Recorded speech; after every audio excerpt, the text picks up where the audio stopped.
My name is Rita Martinez and I live in Capuline, Colorado. I was born and raised in San Luis, Colorado. My dad was a janitor at a medical center there in San Luis. And my mom was a housewife. I remember my grandma on my dad's side, she was an Indian, she's my Indian grandma. She was a Apache. And my other grandma was very elegant. Just very, very neat and very to herself, you know, like my fondest memories were playing with my brothers and sisters outside and running around and gathering the chickens and feeding the horses, playing with all our neighborhood friends all over, the neighborhood kids in around our area where my mom and dad lived. They didn't have very much land. We just lived about 5 acres, 10 acres maybe. And we lived there, and in front of our house we planted our big old garden. My mom and dad would plant a garden, and then we had to go out and weed it and pull all the fruit and vegetables out of it when it was ready. And my dad had this property up higher from where we lived, closer to Chama. There he used to plant potatoes, big fields of potatoes. And we had to go and help him irrigate it and pick them and pick them and put them in sacks and then haul them to the cellar. Oh, we grew pumpkins and the beans. The beans were hard because we had to irrigate them and then we had to pick them and then we had to let them dry and then we had to do all this stuff to clean them out and everything. Then we had to go out and separate the beans from out of their shells and stuff. That was hard. I have 8 other sisters and brothers. There was 9 of us all together. My little brother would just go around behind us crying for his bottle, but everybody would help out. And once he grew up, we were all there. I still remember picking potatoes after me and my husband got married. Well, we did that. My mom and dad planted potatoes. I was already like maybe 24, 25 pounds, around there. And then my dad got sick and he couldn't really do anything, and my mom couldn't do it by herself because she had all of us to take care of and stuff. But my dad was already pretty old though when he stopped planting. My mom kept all where we had our home, our house, and my mom kept everything, you know, the property where our house was at and everything, but my dad was just leasing where he planted potatoes and the beans, and attended Centennial. Our teachers were really nice. I remember until the 2nd grade, I think I was in the 2nd grade, when the nuns stopped teaching school. And then we had regular teachers, and I always had really nice teachers. I liked all my teachers. And our class might have been the biggest graduating class from Centennial. I'm not sure how many of us there was, but it was a big class. And a lot of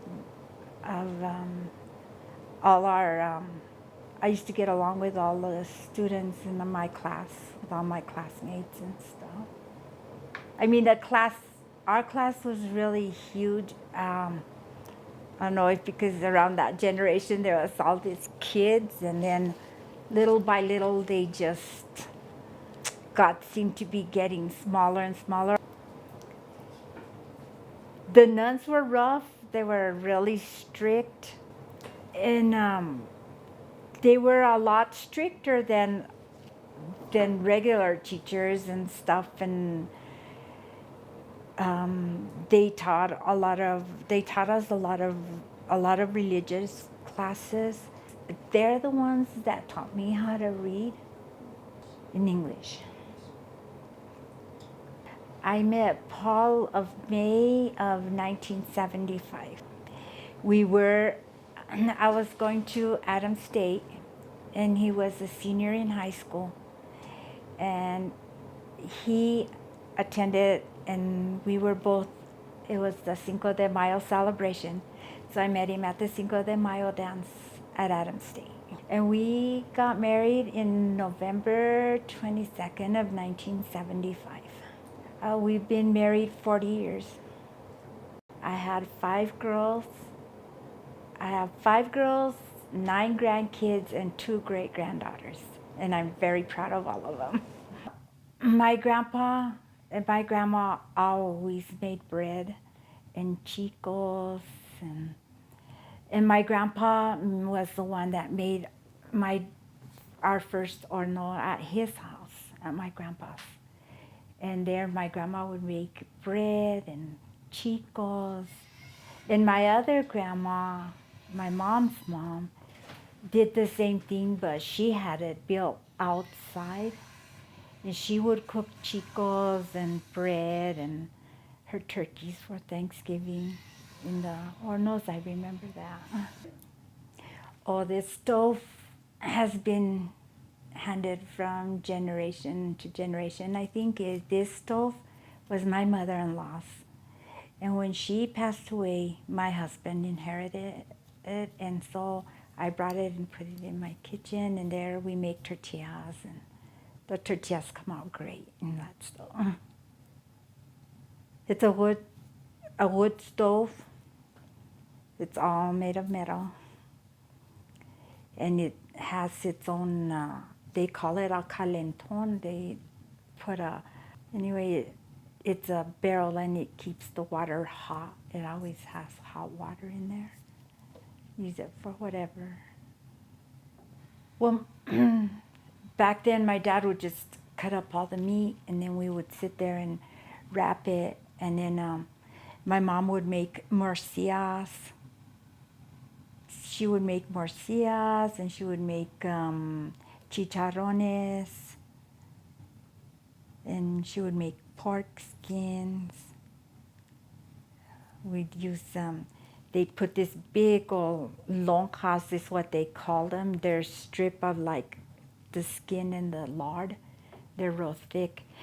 And you lay them on the table and then you gotta get a knife and you cut the skin off the pork and you slice the lard, the skin off of the pork and you separate it, put it aside, and then you would cut the lonjas like long ways like this and then make tiny little pieces of lard and then you fry them, and that's how they make the chicharrones. And then the pork skins, we would scrape them and wash them really, really, really good and put them and freeze them, package them and freeze them, and then put them in the beans. And then after the chicharrones were made, they'd screen them, and then they'd save the lard to make tortillas, to fry eggs, to whatever, you know. And when he killed the cow, there again he would cut it and we would all sit around the table and wrap it and make it to roast or whatever.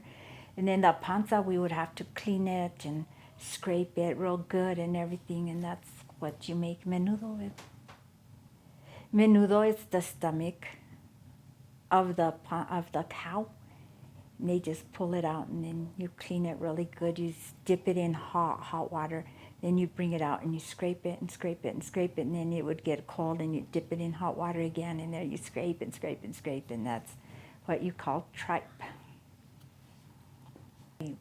When I used to go hunting with him a lot, elk hunting, deer hunting. And he would come home, he'd kill his elk, he'd come home and skin it, and between me and both of us together, we would work and cut up all the meat and wrap it and put it in the freezer. Paul's dad, my husband and their family had pigs, fish, horses, cows, goats, chickens, sheep. And I know they raised a lot of that stuff. When we got married, we did plant like little gardens, like we planted carrots and pumpkins and corn and broccoli and all that stuff. So we had a pig and we had a chickens, and we had a sheep. But that sheep was like my girl's friend, their pet. I was a home care provider. I took care of the elder, and I did that for 18 and a half years. I loved my job. I learned a lot from all these elderly people I lived with, because I'd go into their home. They'd tell me stories about how it was when they were growing up and all the cool stuff. And I've always worked in Conejos. I worked in Conejos County and I worked with a lot of elderly here in Capulina.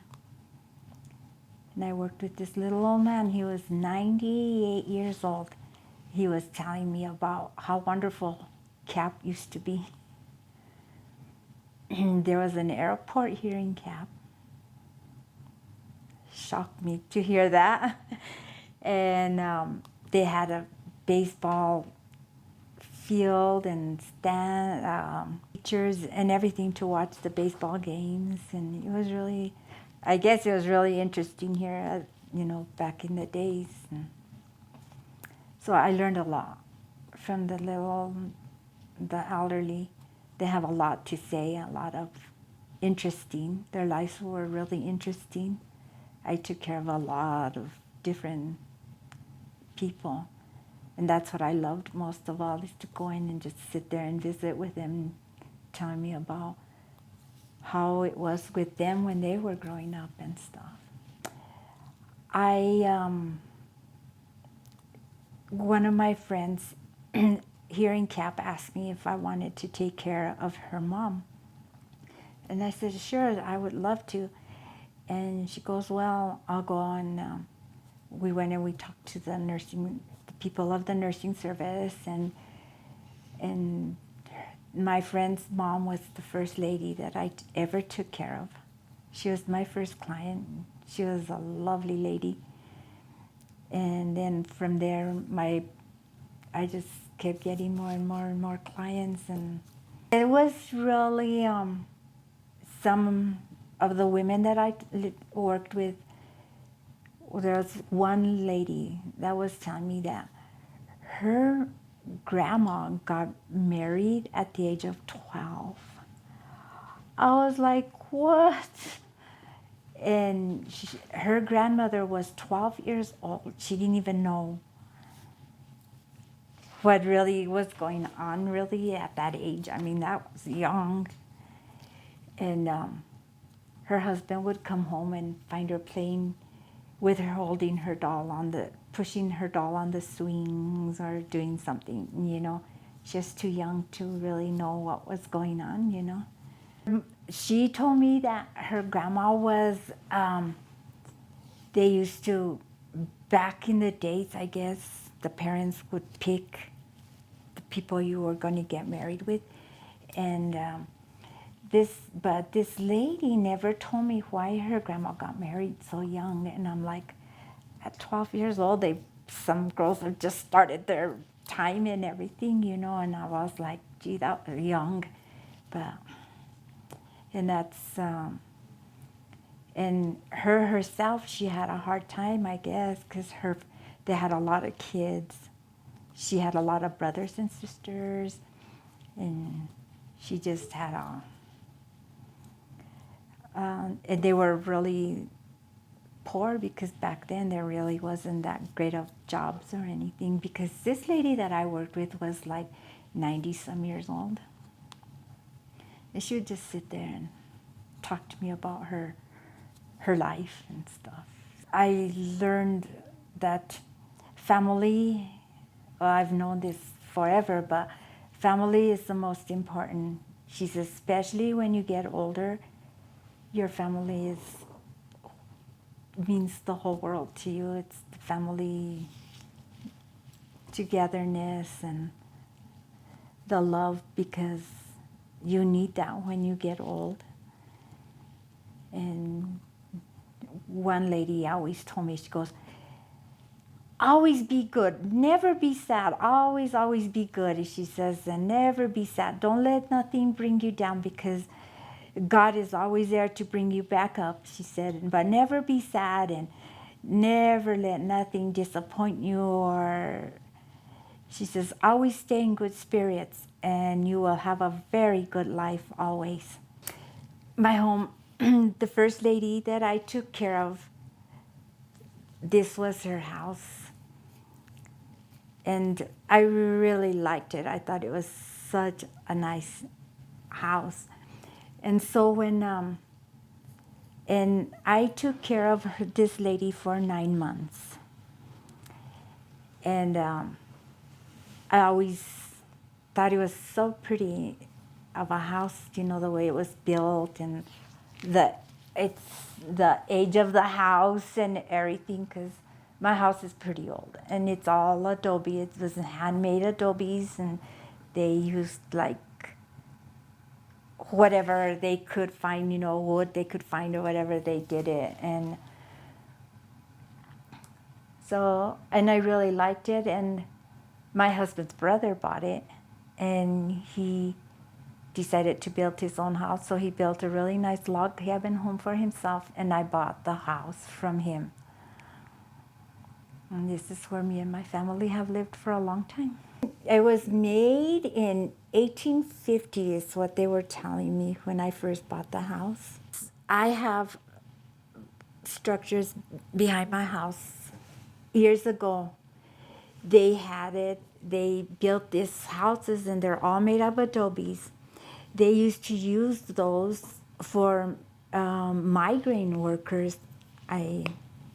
That's what the stories that they told me, that those structures behind my house were made for migrant workers, and a lot of people, different people lived back there, and they lived there for a long time, and some of them are still standing. We used to live about a half a mile maybe from where I live now, down the road. And we didn't have running water for a long time. It was hard, because we'd have to haul water from my husband's mom's house. And but I managed, and I'm sure my girls have a lot of childhood memories there. Used to sell tubs, and they were deep, so that's what we used to take a bath in. We'd have to haul in water, warm it up, and fill up the tub with water to take a bath.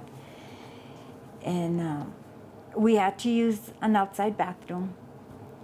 It was nothing nice, but we had to use it. It was pretty cold. When you get up early in the morning and go use the bathroom outside, it's pretty cold. Just like anything else, you get used to it.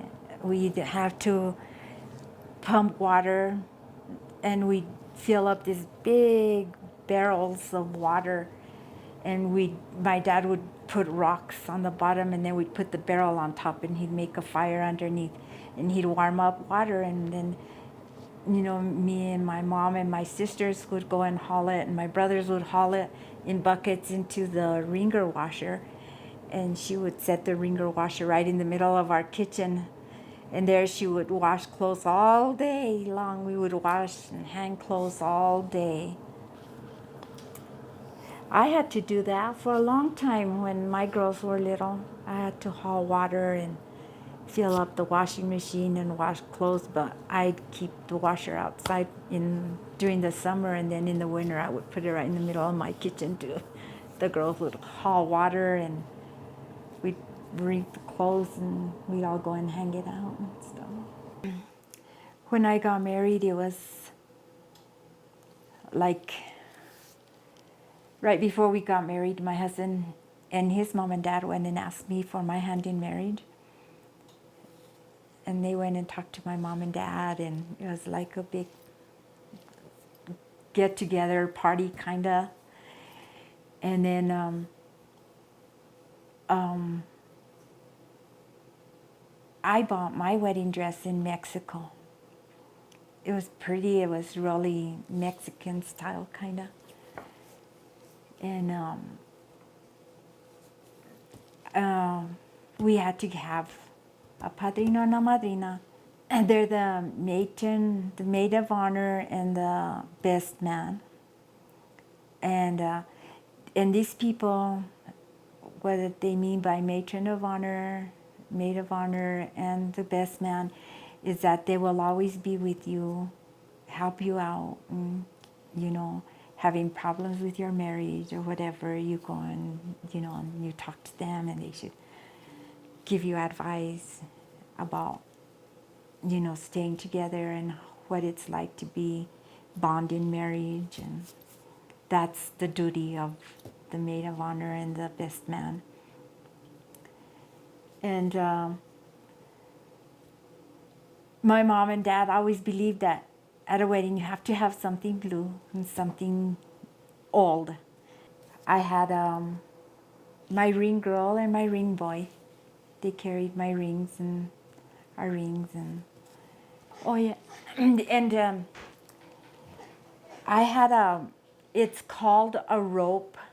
It goes around you, the bride and the groom, and it's like the priest is bringing you together, bonding you together as one.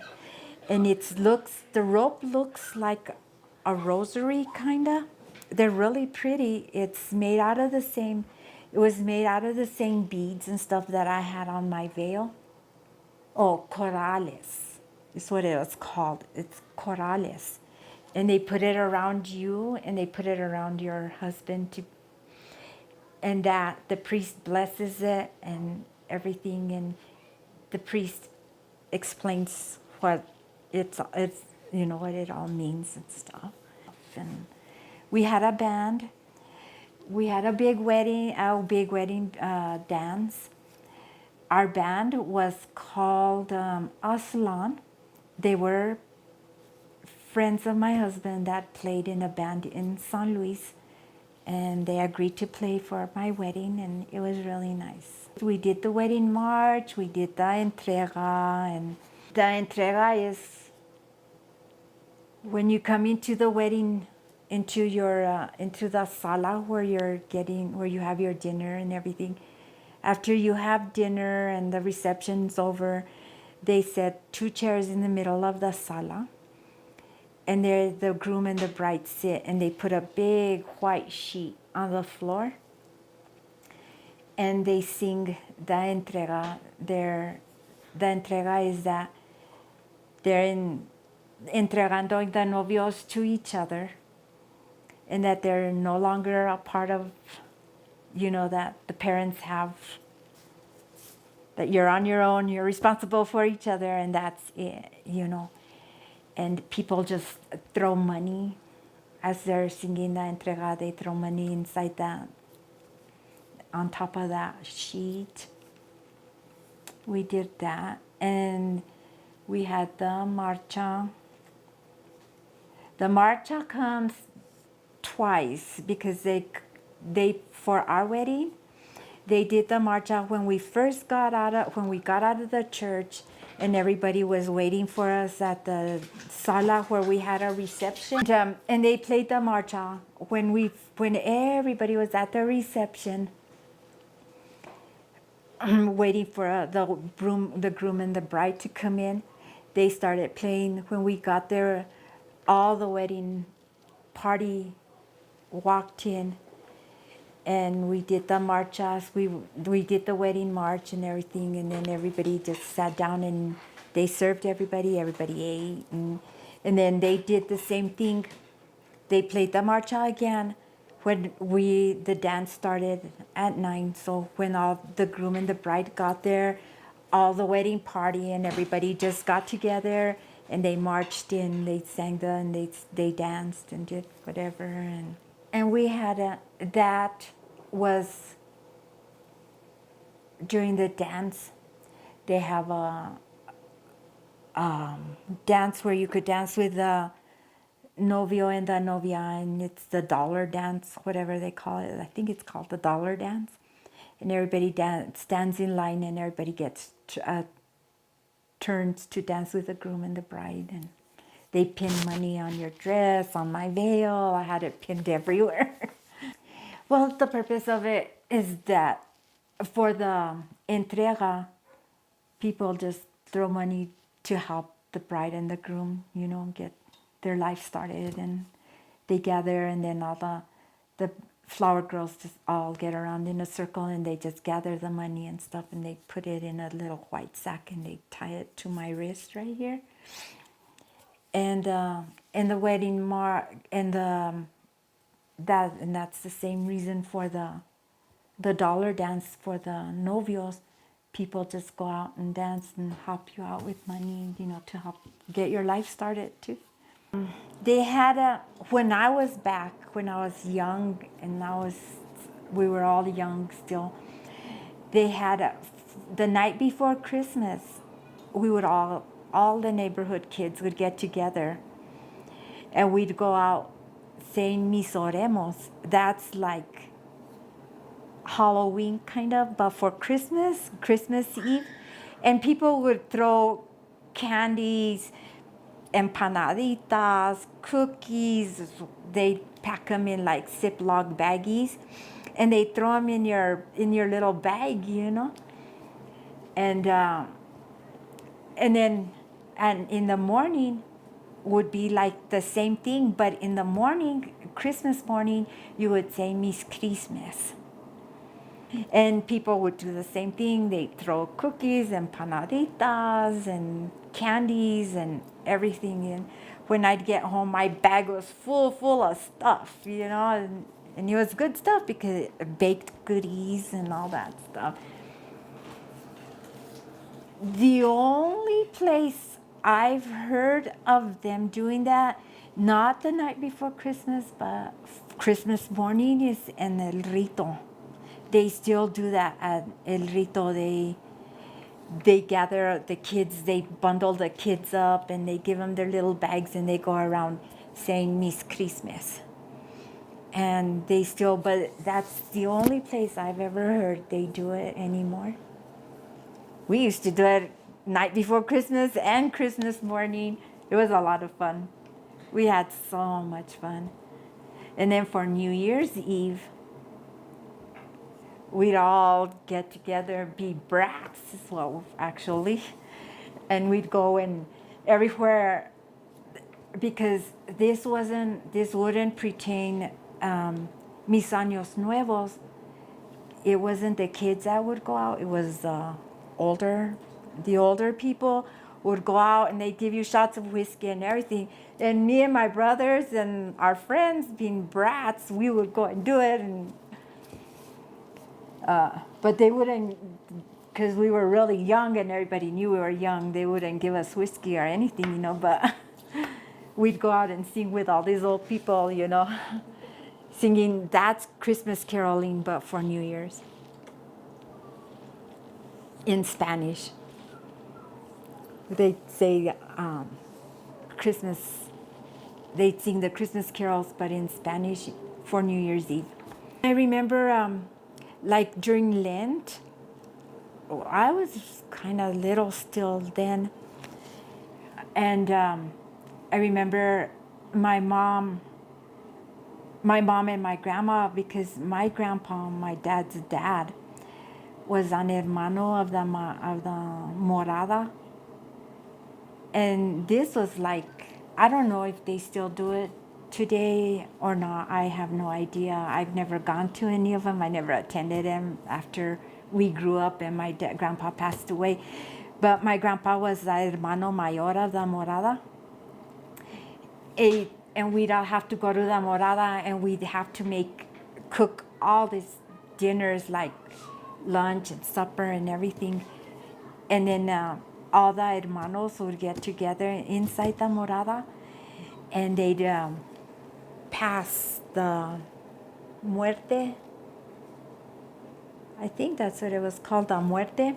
And they'd put this statue and they'd wrap her up in black veil and they put her in the middle of this like a wheelbarrow. But it was handmade, it was wooden, and it was specially made just for the hermanos of the morada. And they'd turn off all the lights and everything, and they'd just go around the morada, praying and stuff. A building where all the people that there, it's like he was they used to call him hermano mayor, but they're penitentes or whatever. Yeah, that's what they're called. So on Good Friday, they would all get together and what they do here in Cap, carry the cross and they go praying and stuff.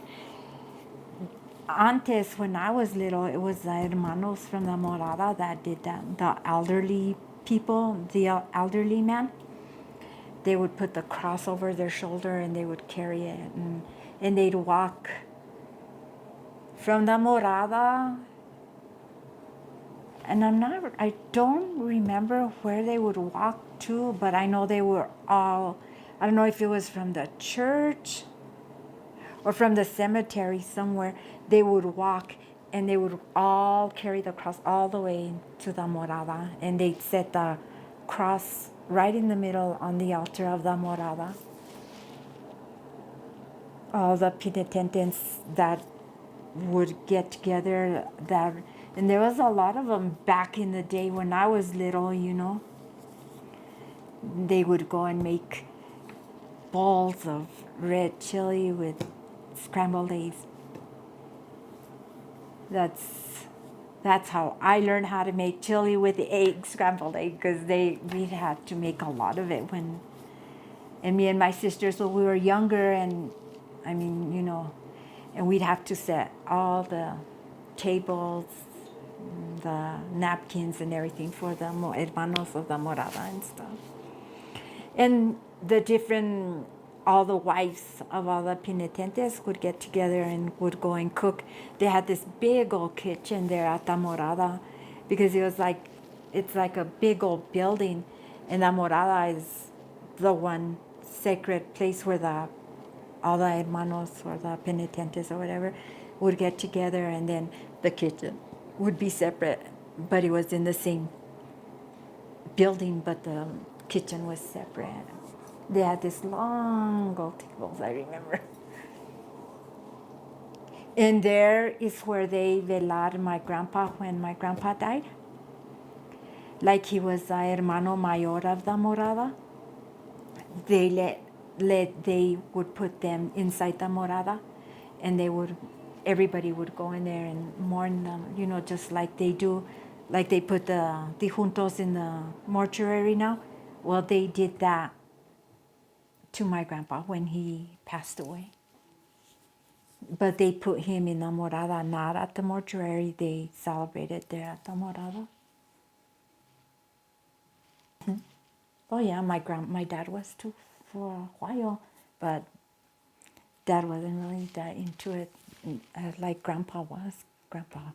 He was the main penitente there. He had this thing, they used to call it the matraca.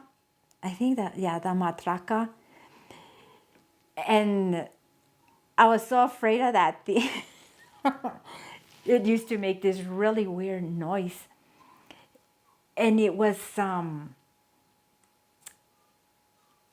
I don't know if at that time it was like more or less like a tambourine. Is what I That's what I used to think of it when I was little, because I never heard anybody ever say what it was called in Spanish. I mean, in English. I never heard the English word for it, but it was a matraca, and it was a little thing like about that big, and it was square like that. And I don't know what they nailed in between, and then it had this little crank thing, and they would turn it and turn it, make all kinds of racket. And I used to be so afraid of that thing. No, it does, because they would turn off like all the lights in the morada when it was already late and everybody had already left. They had already prayed the rosary and everything for him in the morada, but the family, just the immediate family, like all his family, his kids, his grandkids or whatever, stayed in the morada mourning him, because we had to sleep there. And the hermanos, all the penitentes would stay in there, and they would do that matraca, and they would tie themselves with chains. They would hook. They had like hooks, and they'd go around like ankle bracelets kind of around their ankles, and they'd hook it from one penitente to the other, and then they would carry the casket. My grandpa's casket was right in the middle of the morada, and the penitentes, and the very first one, that was the first penitente that was there, would push. They would put this thing there, and it's called la muerte. It was like the muerte, what death looks. And they'd put a veil, a black veil over it, and they'd hang the rosaries around the wheelbarrow. And this wheelbarrow was made of wood, and it had the handles, everything. And the first penitente would push the wheelbarrow around the whole morada, and they would be ringing this. They were all with these matracas and chains around their feet, and they would just go around the casket, around the body like this, all night praying and singing and stuff. I was really little. I was like maybe 10, 11, somewhere around there, when all this, and we had to be there. All my mom and my dad goes, "You guys stay right there, don't you move." And I was like, oh my God. And that was stuff, traditions that I remember that I don't see now. I'm sure there's penitentes now, and I'm sure there's a morada somewhere. I really never have attended anything anymore like that. Since my grandpa died, and then my dad just left the morada, I guess, and my mom never went and cooked at the morada ever again or nothing.